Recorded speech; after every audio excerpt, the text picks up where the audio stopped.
Lucky Lefty Podcast, Honora Boys. We are in the building. Brought to you by Honora Whiskey, honorawhiskey.com. And don't forget, audio edibles each and every day. Apple Podcasts, Spotify, courtesy of Bleav Network. And we are presented by FanDuel. You already know. You can go to FanDuel or download the FanDuel app, and you'll see Notre Dame is still a 6.5-point favorite over Texas A&M. That total, the over-under total, has crept up from 49 to 50.5 right now. Vegas is trying to reel the better.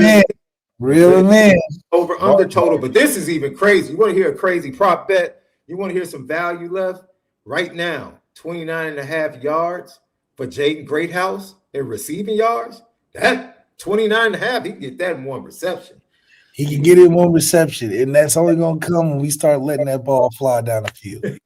And that's only at FanDuel, FanDuel.com, or you can download the FanDuel app. And when we celebrate this Notre Dame victory with some Honora whiskey, you have to make sure that you drink responsibly. Let's get it, Left.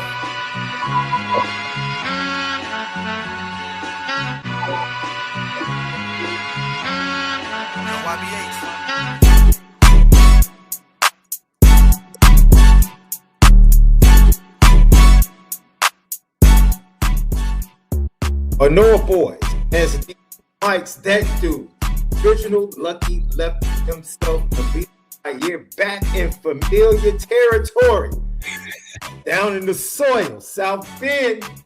Left, you see him rocking the Lucky Lefty hat representing.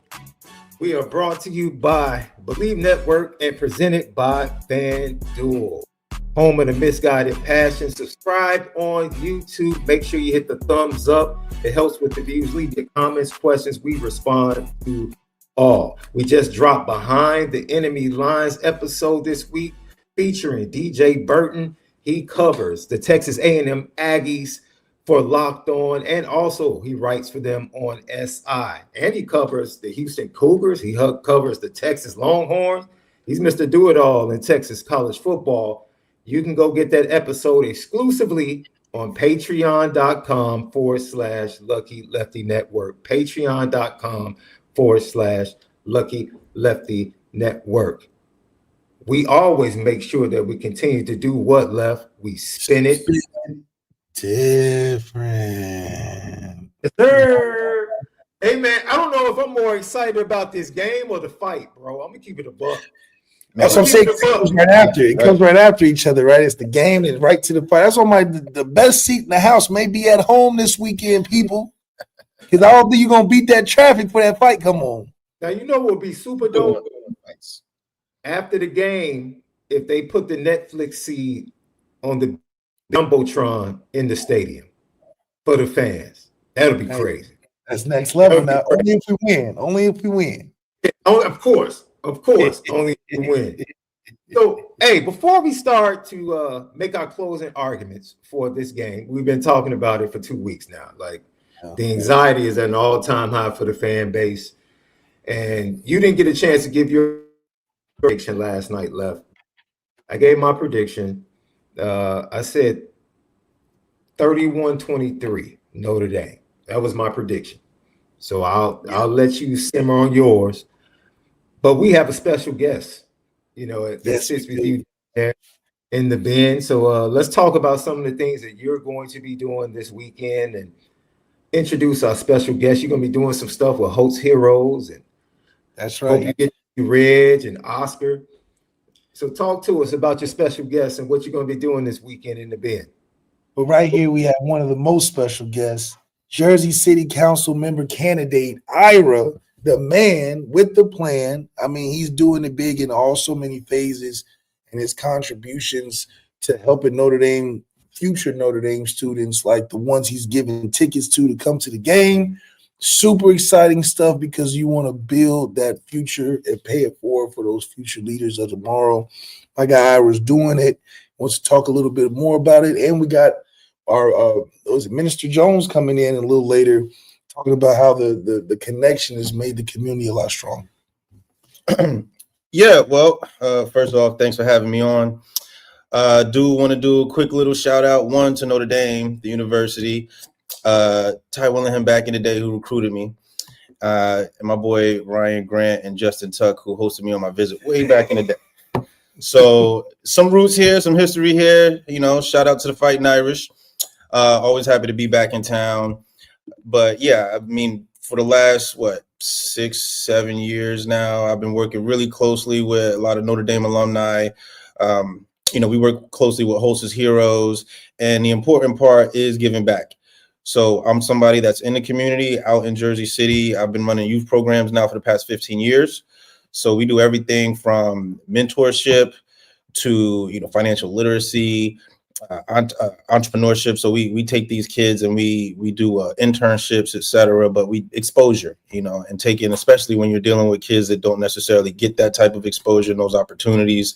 So always happy to open up doors. Always happy to be, whether it's an ear, whether it's a lending hand, or just some assistance in an area that can help educate and provide whatever it is that may be needed to help push people forward. So from that aspect, again, we're down here. We all the time come down and help with these food drives. So we're down with Host Heroes helping with the food drive this evening, and then, like I said, we also got with Minister Jerome and hooked him up with some tickets so that we could take some of these kids to go see some good Notre Dame football, man.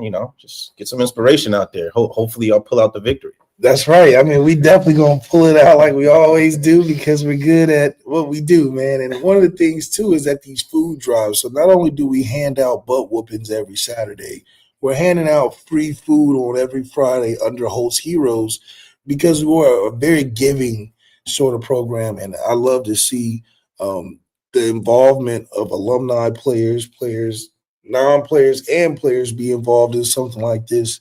It keeps that connection from the older alumni to the current students, but also strengthens the meaning of the program being 4 for 40.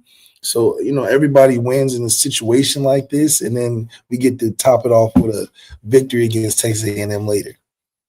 Yeah, I'm interested in hearing. We had Tony Rice on before the Miami game. And, of course, him and his story about being a Prop 48 kid. Of course, a lot of kids don't even know, Notre Dame fans present don't even know about Prop 48 athletes back in the day where they had to sit out their freshman year because they did not qualify academically at the institution that they were going to be attending. And he talked about that freshman year and how he was given the resources to realize that he did belong at Notre Dame off the field. I'm interested in both of you guys giving kind of your experience or that pivotal moment for you where you recognize that you did belong at Notre Dame, not just on the field, but off the field as well, with the wealth of resources that Notre Dame provides for its student athletes.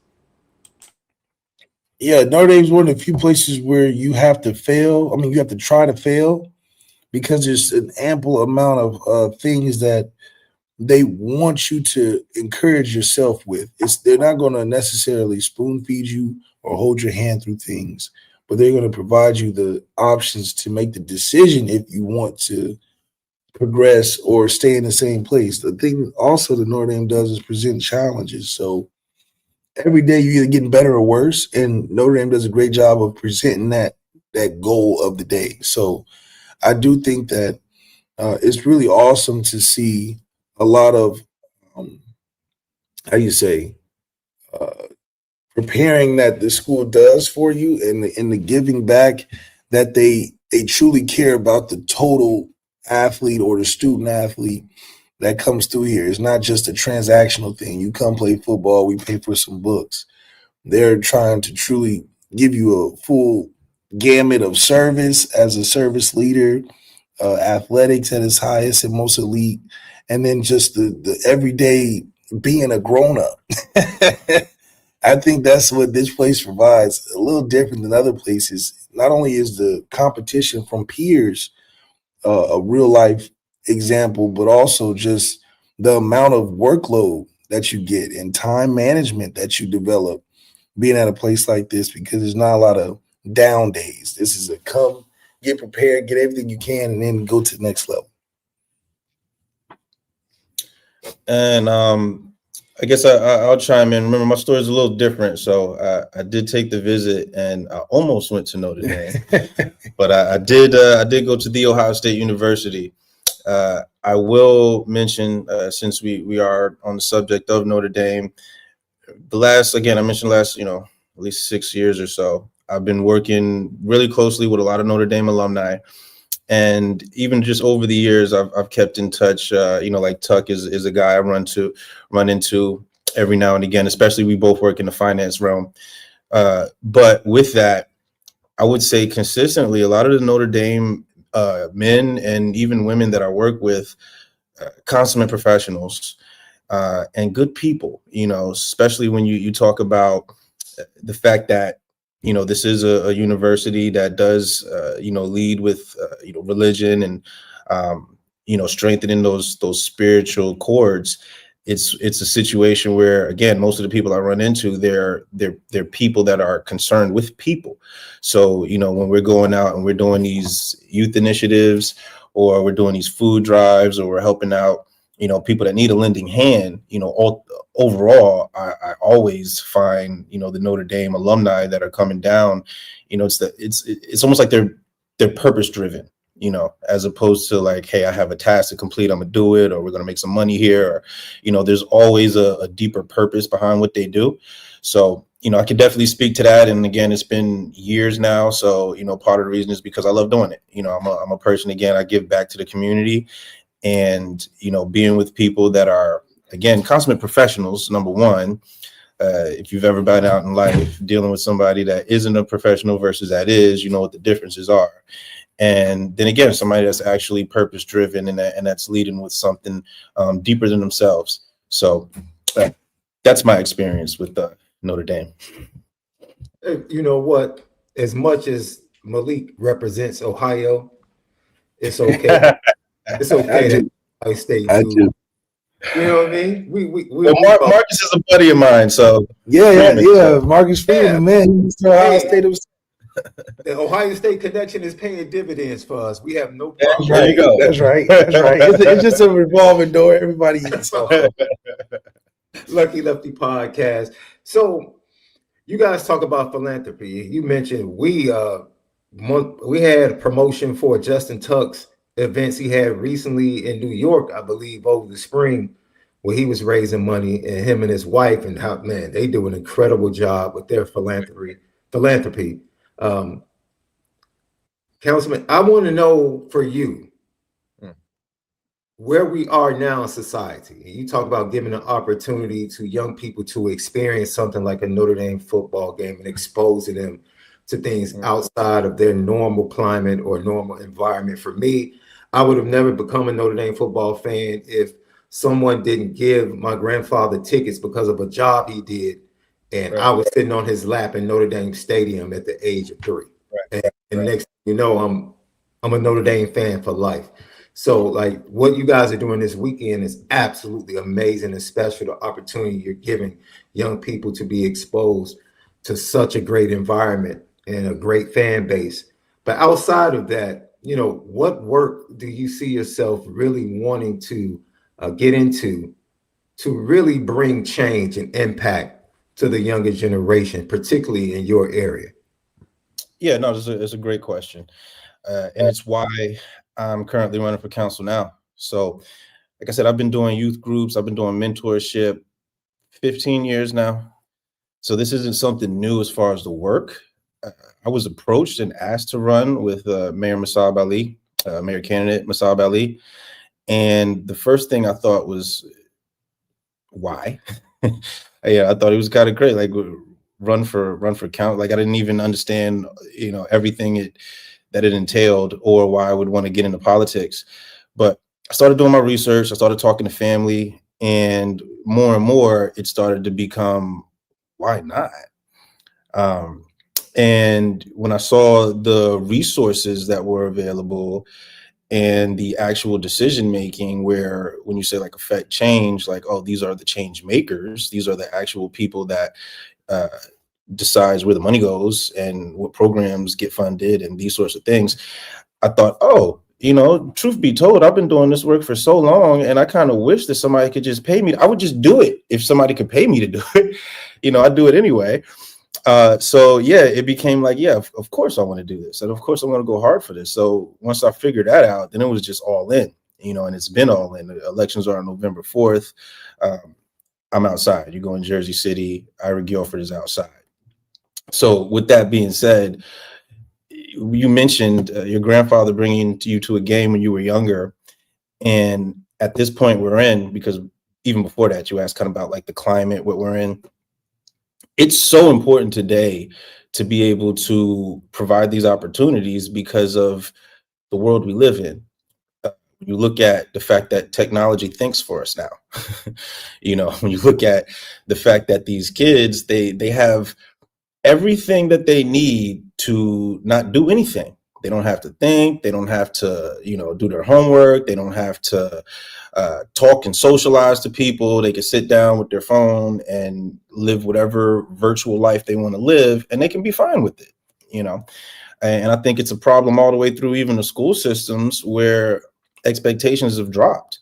So, you're looking at a 6th or 7th grader today versus 10, 15 years ago. It's not the same, not the same thing as far as, what they know, how they're able to navigate through life. I have conversations with these kids all of the time.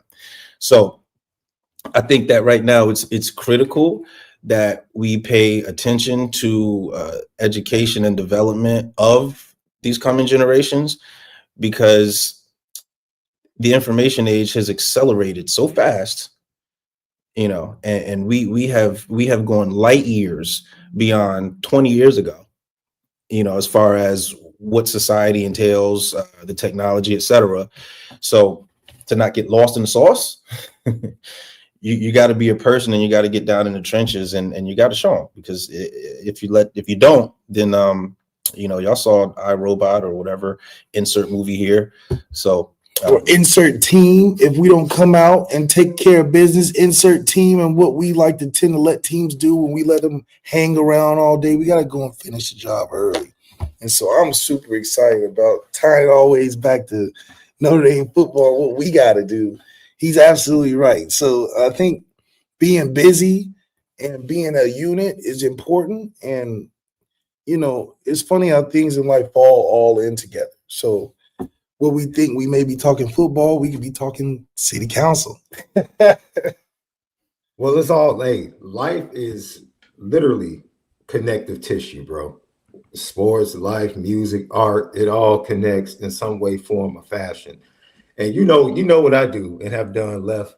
I've been working with kids for over 30 years. So anytime you talk about working with kids and sowing seed and investing into their life and making sure that they can believe in themselves. And Ira, like you said, man, the standards have definitely been lowered, and the expectations have been lowered. And when you lower the expectations, then, more than likely those people that have those standards or expectations will begin to believe that that's all they have on the inside of them. They don't think they have greater on the inside of them.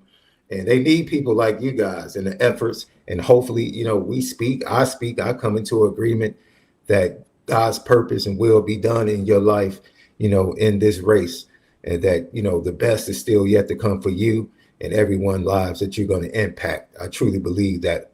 I truly believe it's divinely orchestrated, for sure. Brother, agree. Absolutely. Left. So what's the vibe like, man? I want to get it from a Notre Dame perspective and from Ohio State perspective. Like, what's the vibe like this week? This is a big weekend, huge recruiting weekend, 80 recruits on campus. You talk about Texas A&M coming in. They have revenge on their mind. They got all whites. They coming out in all whites.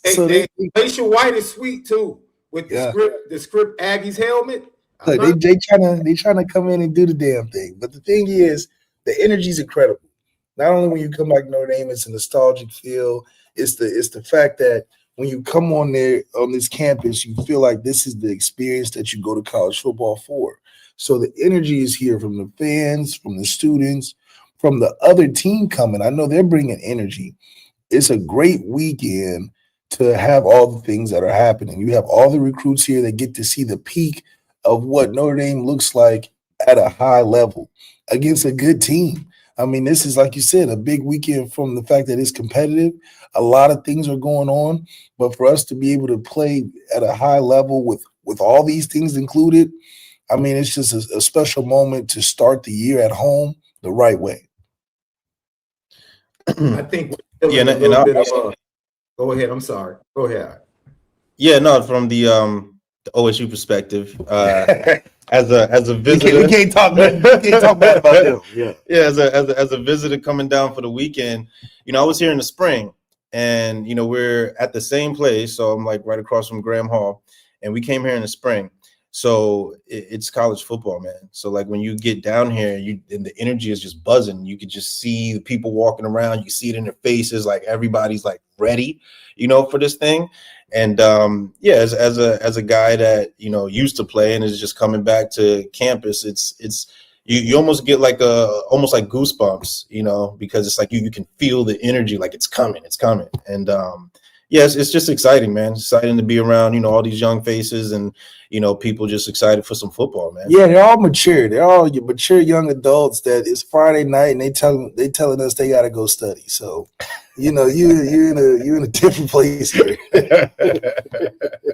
Well, so what, like you guys talking about, I wonder what you missed the most. Is it the night before the game? Is it like the locker room before you run out? Like, is it one thing that you just missed the most that you feel like you could experience once again when it comes to, because you talk about it's college football and just like being around the stadium and being on the campus, you feel the energy, you feel that crisp autumn air. And it's like, yeah, this is exactly what it's all about. This is what my biggest moment was always the hotel. If we had a night game, it was the hotel the day of the game. We would watch the games of other teams before our night game. So that was always my favorite because it builds that momentum. You're like, okay, I'm seeing how they're coming out, and we got to come out better than this because we the last show on the day. So it always was motivating to see other teams play before us. And in the night game where, you don't have a bunch of fans coming through, it's kind of serious, but you can't be too serious all day because you get tired out. So it's a nice balance. But that preparation and that process before you go out for that night game and you see all the highlights of everybody else was super exciting because you can impact what the end of the day looks like compared to what the beginning of the day started with all the early games. And I got 4 letters for you. TTUN. Okay. Yeah. For those that don't know, the team up north. Yeah, that's what they do. I do not use the M word. I don't say it. But there's a team up north from Ohio. Yeah. And that has always got my juices in my blood. Always. I remember when Coach Mel Tucker told me, he was recruiting me, he said, you know what? I want one of those winged helmets rolling over to the sideline by my feet, and I want a head in it. Yeah. A head in it. That's right. So that's what I miss about the game. Dude, hey man, everybody. So my boy, one of my guys that's on the current squad up there from the Chicago area is Carnell Tate. And Great player. It was funny. Remember this, Left? He literally contacts me, knowing that I covered him at his recruitment. He was on our podcast during his recruitment, and the day before the game, where they ultimately won on the last play, he hits me and says, "Who you pulling for?" And I said, "Who you loyal to?" Now you're pulling on my Chicago heartstrings. Don't do that. Don't do that. I'm like, you know who I'm pulling for. I love you, but don't do that to me. But man, I love Columbus. It was one of my favorite places. I went to the University of Illinois. I went to away games at every Big Ten spot. Yep. Columbus was one of my favorite spots to go to, one of the greatest venues to see a game. So, and I have an affinity for what Notre Dame is trying to replicate, Love. This is where I'm going with this. I feel like Notre Dame is trying to replicate a little bit of Ohio State energy with the recruitment this week, because Notre Dame has 4 top 150 and 3 top 50 wide receivers on campus in the 27th class. Now that it was the last time you heard that, Left. That Notre Dame has 3 top 50 wide receivers on campus.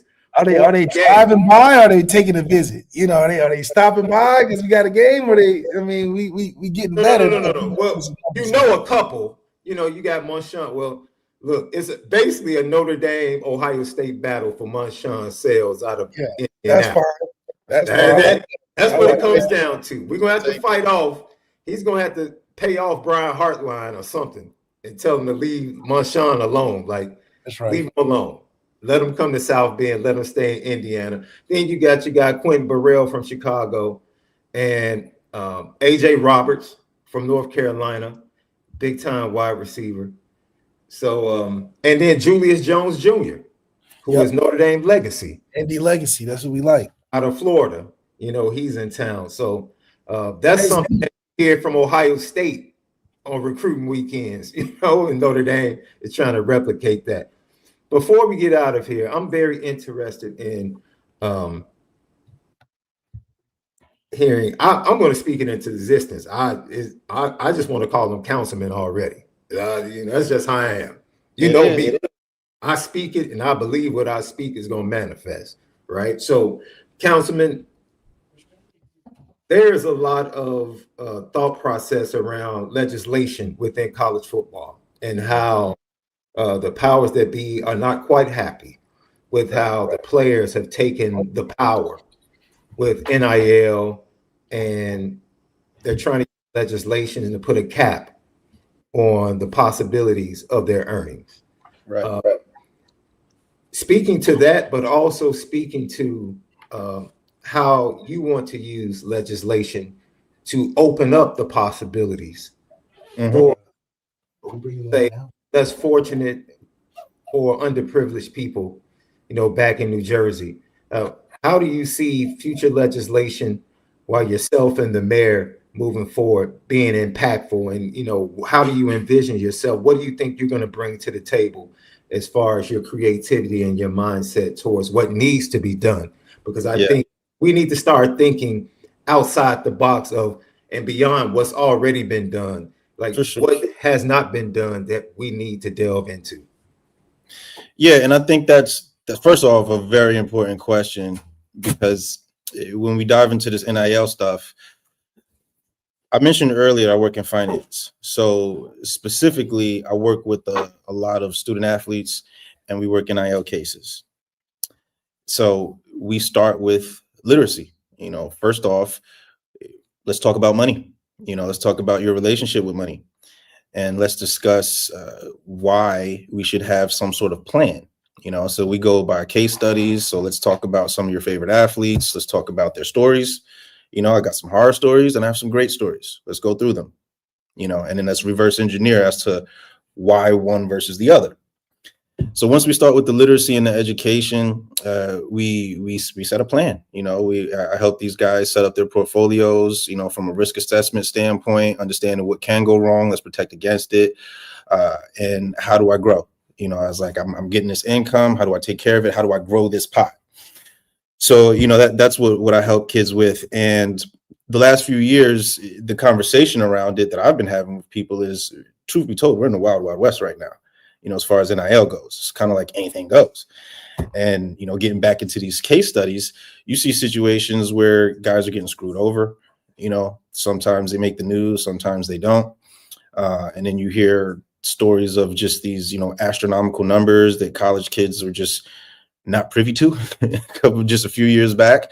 So you got a lot of things going on. And just as a person that has some experience, one with college and then, you know, even around the league and, you know, seeing how these things go, in a lot of situations, you're taking people that haven't had a certain level of income and they're getting a lot of money, you know, that they're not accustomed to, that their parents may not even be accustomed to.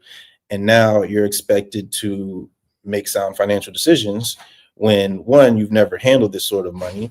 Two, you actually haven't received the education on what do I do with it. So I think that legislation is a good thing overall.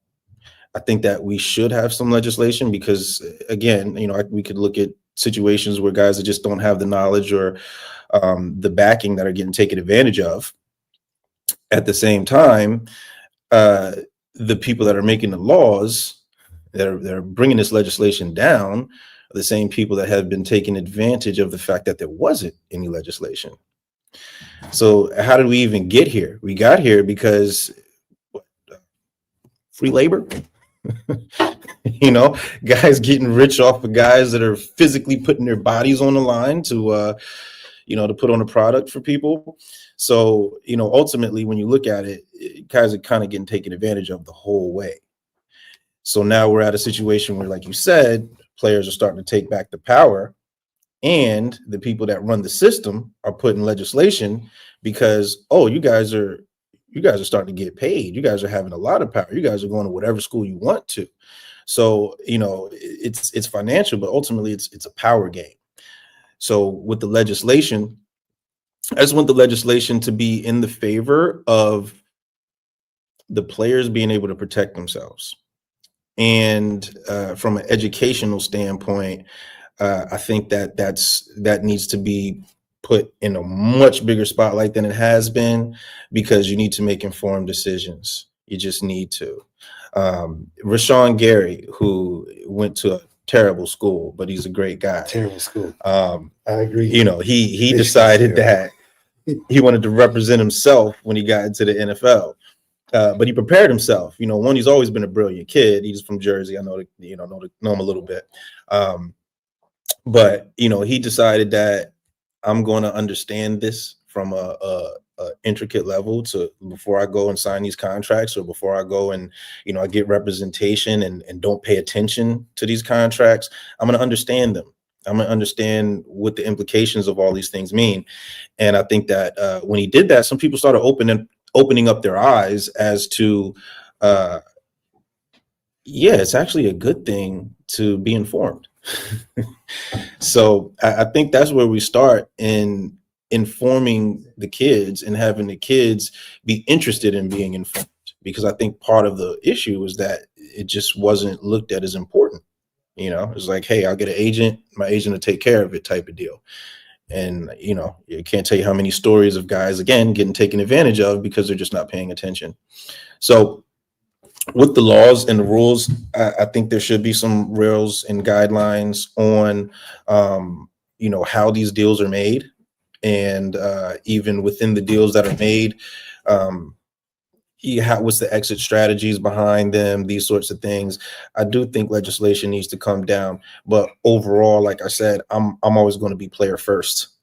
So, I'm with the laborers, just the same thing in the city where, right now in Jersey City, a lot of tax breaks go to developers that come in, they make their money. They don't even live in the city, and those dollars never circulate back into the city.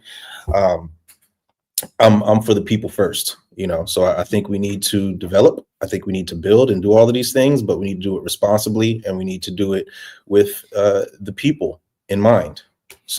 And with the people in mind, we have the minister dropped in on us, the recipient of our tickets, the minister by Ira. I'm going to see if I can get y'all to say. We got the minister, and we got Ira, who presented the tickets to our guy. Man, this is a huge deal.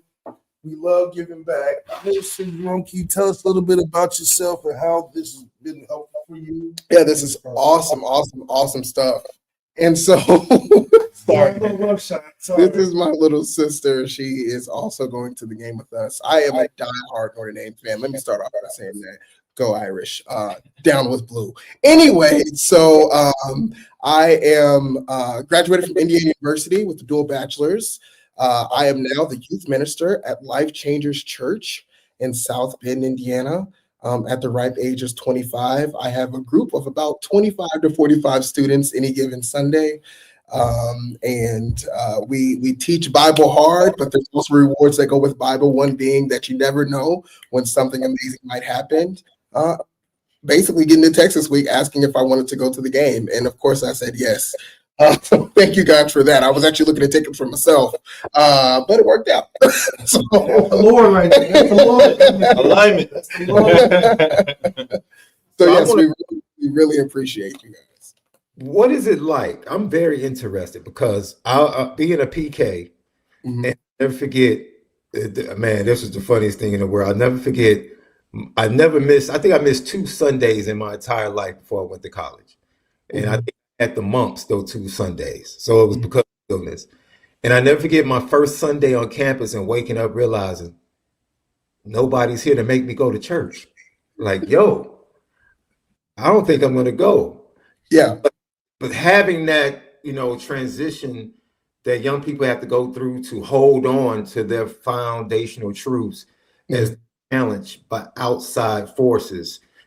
How do you see that, of course, dealing with being a campus ministry or a ministry close to campus for you and being a young pastor? Congratulations, and God using you and the gift that he has within you. How do you see yourself making an impact with younger people, knowing that they're going through similar challenges, as they go through their college life? First off, thank you. The impact of my job is to be impactful in whatever situation they're in. So I bring Christ to them, right? I bring Christ to their situation. I'm also a PK. My dad has 2 churches, so I very, very much understand never missing church. But with that, I also sacrifice being youthful.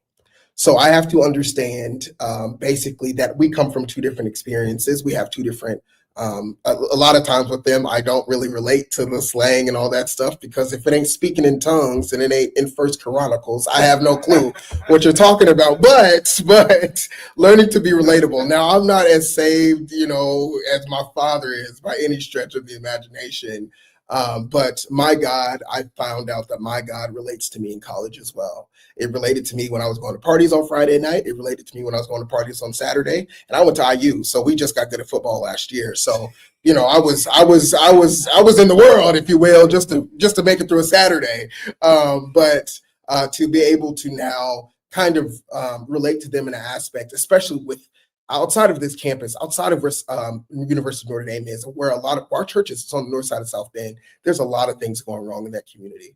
There's a lot of things that can go the wrong way. They can look the wrong way, but present themselves in the right way. So I have to be a mentor of those in situations that does not come from the church. I have to be relatable. Christ has to be relatable. And instead of me preaching condemnation, I focus on preaching reconciliation. And I think that if we as a party, as a unit, as a church can preach that to them, preach kingdom, have rewards for them learning kingdom, then it's effective ministry. Look, I love what you just said. I just recently had this conversation with my mom, and I said, I think one of the differences and one of the most impactful things that is lacking is the fact that I grew up in an era, and I'm sure you can relate to, where the churches were communities. Like, you had a church that was the anchor of that neighborhood and that community.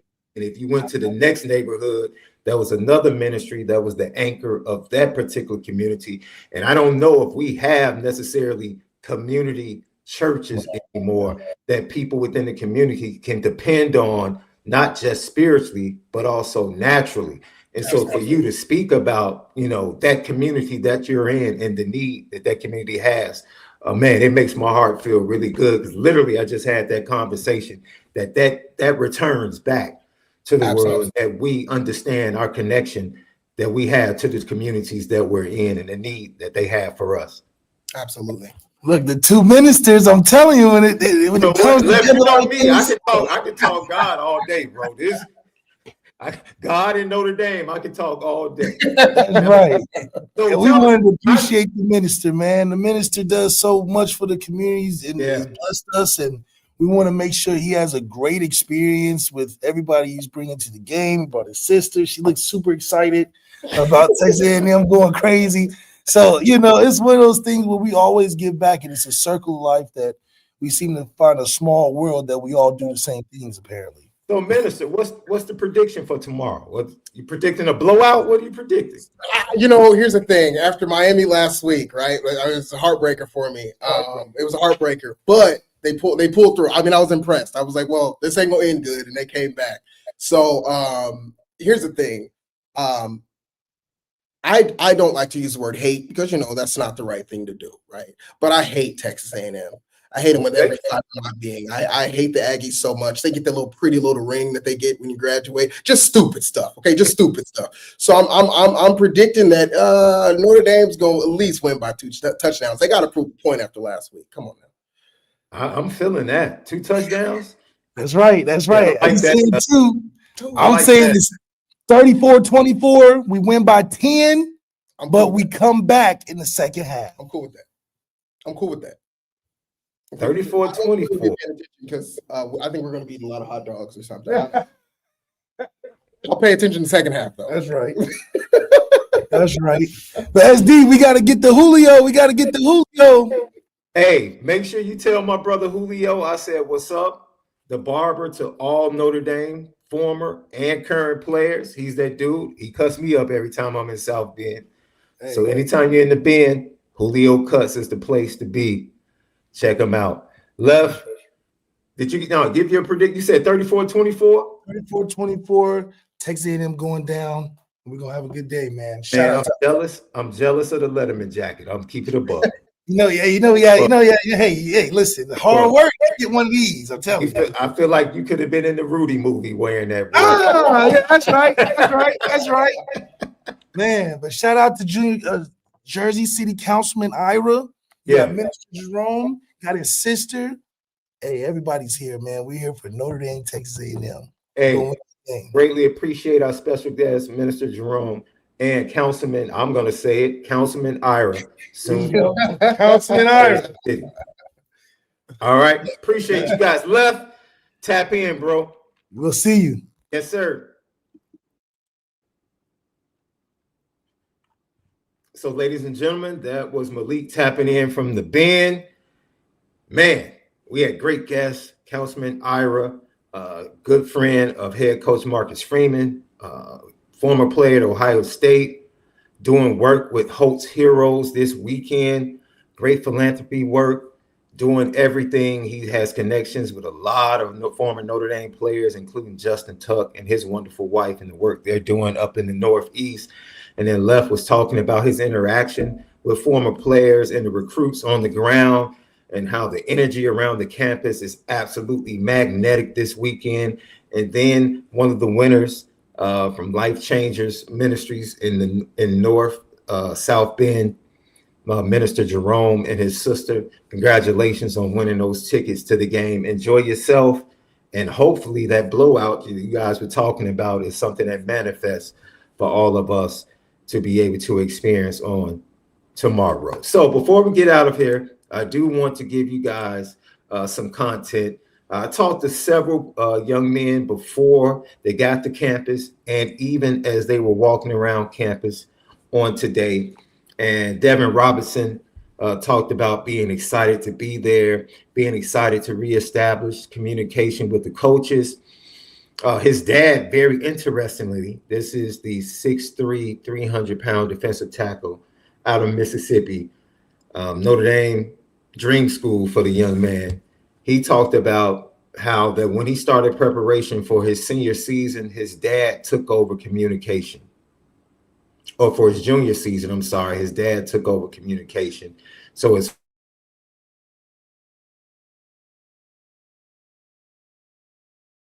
he's been preparing for the football season. And so he's excited to be able to see the coaches because he has been speaking to them. They've been speaking to him through his father, which is very interesting. I actually tipped my cap to his dad, Brayton Parks, who has great connections to the Notre Dame program. If you don't know, he is the godson of Chris Zorch, Chicago brother Rice. If they can get these two guys to commit in that 27 class, 300-pounders, that goes a long way to what we feel like Notre Dame needs to do to take that next step. They have to take that next step. We talked about the 4 top 150 and 3 top 50 wide receivers they have on campus, Quentin Burrell, Marshawn Sales. This weekend is going to – I love the fact that all 3 of those guys commit is going to be there. That says a lot. that, like I said, that's replicating what Ohio State is usually able to do. Usually able to get all of those elite wide receivers on campus at the same time to create a bond and get them thinking about being on the field and playing together. One of the tidbits I did learn from Quentin Burrell is that when he watches the game, he wants to see explosive plays. He comes from a Chicago Mount Carmel offense that is usually in 10 or 11 personnel, 3-4 wides, and they're always looking to stretch the field, and they're always looking for the big play, whether it's catching a short pass and then using the run after catch to get explosive plays, or stretching the field with the speed and athleticism that they have. You talk about a receiver that's already 6'3", probably might get to 6'4", and is getting ready to tip the scales already at 200 pounds. He's used to playing in the field. He's used to playing in the boundary. And in the Mount Carmel offense, they usually have him solo to one side, regardless of whether or not it is the field or boundary. His teammate, cornerback safety Tavares Harrington in the 27 class, will also be attending the game. So that's the Chicago effect right there. Big offensive lineman Cameron Wagner, who actually has Texas A&M and Notre Dame in his top 5. He's on campus. This is his 3rd trip. He's super excited to be back. Great relationship with Joe Rudolph.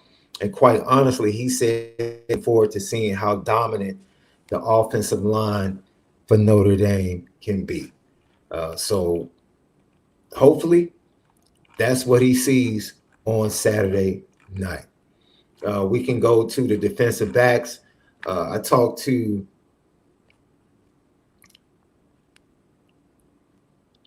who did I forget? Ace Austin. Had a conversation with Ace Austin this weekend. Today, I'm sorry. And he said, I'm looking forward to a great game. Can't wait to see the great atmosphere and speak to all the coaches. They show me a lot of love when I go down there, so I just can't wait to be there.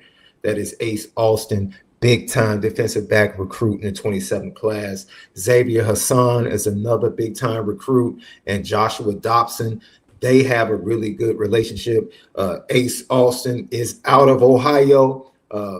It's a battle to get him away from the Buckeyes, of course, but he has great interest in Notre Dame. So that's just a tidbit of some of the great young men that are going to be visiting. Notre Dame actually got some great news. Running back commit Amir Brown. He's already committed to North Carolina. He announced today that he's going to be visiting October 18th for the USC game. So that just lets you know that Notre Dame is still digging in on these top recruits in the 27 class. And you have every 26 commit, I think minus 5. I think 5. Jacoby Clapper made it 5. So Jacoby Clapper, Kari Adams, Grayson McHugh, Joey O'Brien, and I think it's one more 26 commit that won't be able to be on campus. But the 26 class is just Javion Osborne touchdown yesterday.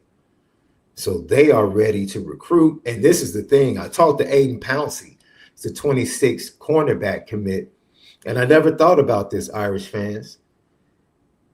He committed to Notre Dame without actually ever attending a game day visit. This is his first game day visit, and he's not the first of the 26 commits. I think there's like 7 commits in the 26 class. Matter of fact, Jonas Walton and Javion Osborne, both of the running back commits, this is their first time visiting Notre Dame during a game on a game day weekend. So they're just as excited as the 27 guys, some of these 26 guys, because they're getting an opportunity to experience Notre Dame during a game week or on a game day weekend. And that energy should permeate throughout this 27 kids as well. Lucky Lefty podcast.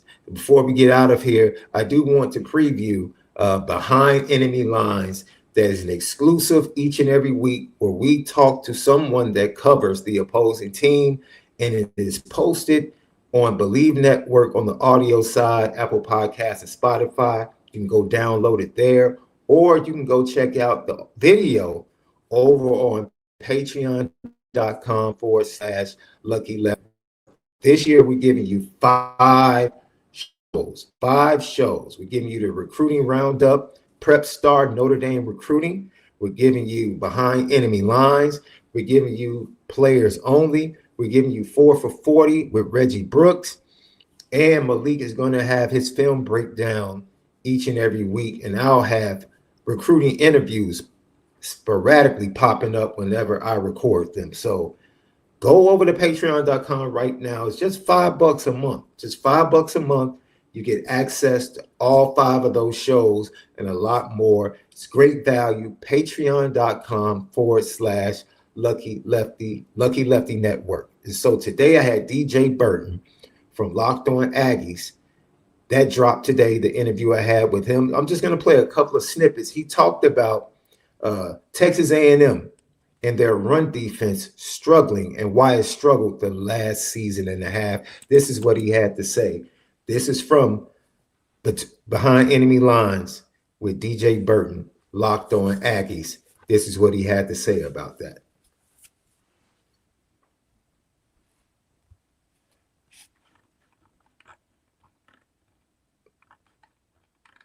Video's taking a while. Sorry for the technical difficulty.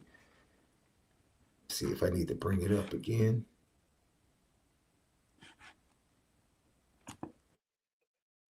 Me is just being out of position. Like Texas A&M has all these freak athletes that can, cover the entire field. They can run, 4.40s at the defensive end position, but they're just getting guys that are, they're calling blitzes to the wrong side, and just it's not a lot of things that are. You look at it and it's like, oh, they just got beat on that play. It's just the wrong play for the wrong time, which as a Texas A&M fan, I'd be okay with it. They're being aggressive, but the aggressiveness is just beating them up in the end. I'm kind of nervous about what Jeremiah Love is about to do to this Texas A&M defense. UTSA, they let Robert Henry Jr. run for 177 yards and 2 touchdowns. So if that's really concerning as if I was a Texas A&M fan. Yeah, now understand. Once again, that's a snippet of Behind Enemy Lines with Locked On Aggies reporter and host DJ Burton. Go check it out exclusively over at Bleav Network, Apple Podcast, Spotify, or you can lock in with the video, patreon.com/Lucky Lefty Network. He has some great insights on the Texas A&M running game, which he feels like is actually going to be more important than the pass game. He thinks they're going to be able to make plays in the pass game, but they have to be able to use the run with those trio of running backs that they have down at Texas A&M. Lucky Lefty Podcast. So go check us out, man. Don't forget, subscribe on YouTube, TikTok, Twitter, X, Instagram at Lucky Lefty Pod. Hit the thumbs up button. And we are presented by FanDuel, FanDuel.com. Notre Dame still sits as a 6.5-point favorite in this matchup. The over-under total sits at 50.5 over at FanDuel. And then great value if you want to prop bet, 29.5 receiving yards for Jaden Greathouse. Download the FanDuel app or go over to FanDuel.com.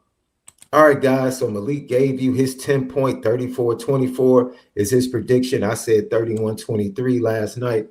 And before we get out of here, we just want to hear once from the head coach of the Fighting Irish.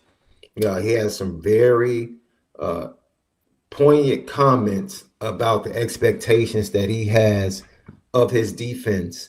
And I've come to realize the more I think about it, I definitely understand why he has been more harsh on the Notre Dame defense in the aftermath of the Miami loss than the Notre Dame offense. I think he feels like, and maybe if you are parents or, as children, you might have experienced this, that sometimes, you can't discipline or speak to all your children in the same way, right? Some children are a little bit more sensitive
Man, I apologize, man. I don't know what that surge was. I was in the middle of talking about, literally, I was about to end the show and talk about Marcus Freeman and his comments about his squad and what he thinks needs to happen.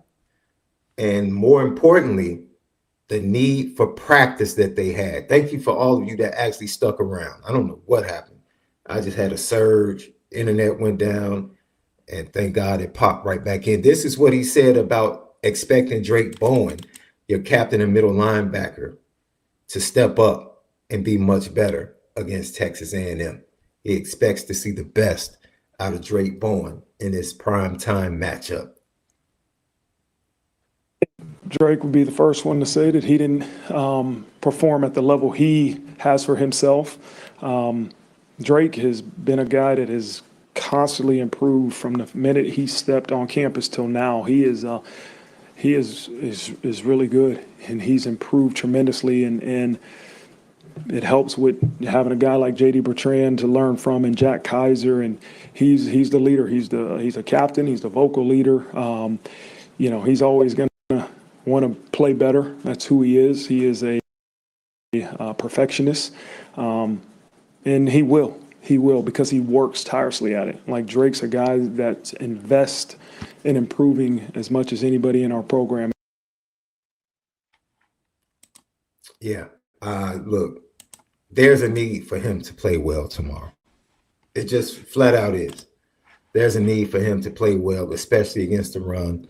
Shut down the Texas A&M run game and make them one-dimensional and force Marcel Reed, to beat you from the pocket. That's what he has to do. Now, this is what I want you guys to really hear. I thought this was really interesting coming from the head coach, talking about the importance of the early bye week and realizing during the bye week, we really needed the extra practice. We really needed the extra practice. This is what Marcus Freeman had to say in terms of needing the extra. We needed to practice at a high level. We needed volume. We needed the physicality to keep up with not having a game week 2 versus the rest of the college football world that is playing a game week 2.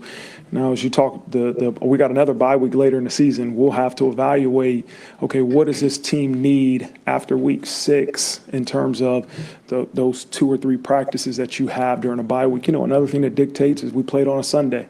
And so you give them Monday off, Tuesday, what do you want to do? Wednesday, Thursday, what do you want to do? As you look at the next bye week, it's going to be during fall break. And so all those things factor into what you do during your bye week. But it's going to be different week 2 than it is definitely week 6 or 7. Final question opportunity on the left, Mike Berardino. Hey, Marcus. You're sitting on a win streak of 3 straight against SEC opposition. You're about to see 2 more of those. They like to say it means more in their league. What does it still serve as a measuring stick for this program whenever you see SEC? Does it resonate on the recruiting trail when you're doing well beating SEC teams? More than the conference, I think it's the opponent. And, the opportunity to play Texas A&M is all the motive you need, right? Is a program that I and our program respects, but college football respects the Texas A&M and the program and the job they've done. And so I don't get caught up in conferences as much as the great opponents that you face week 1 and now you're facing again week 2. And it's a chance for us to, again, see how good we are versus a really good opponent, just like it was week 1, right? It was a top 10 matchup. This is no different, a top 25 matchup. And we get a chance to go out in Notre Dame Stadium and see how much we've improved from the start of the season to now, which is week 3 in college football. So, that's your head coach saying we needed the practice. We needed the extra practice. We took advantage of the extra practice. The bye week later in the season might be a totally different perspective. It might be more about rest because we would have played games, and now we're trying to regenerate the players' bodies, and we might not go as hard, but we had to put in the extra work and needed to put in the extra work during this early bye week in preparation for Texas A&M. And towards the end there, he says, now we get ready. We already had one test against a really good team. Now we get to see against another good team. It's a litmus test to see just how far and how better we are now in comparison to what we were against Miami.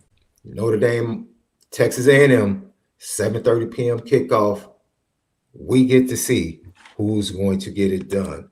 Lucky Lefty Podcast. Hope you enjoyed the show. Enjoy the weekend. Enjoy the game. Enjoy the fight. And make sure you continue to spin it different.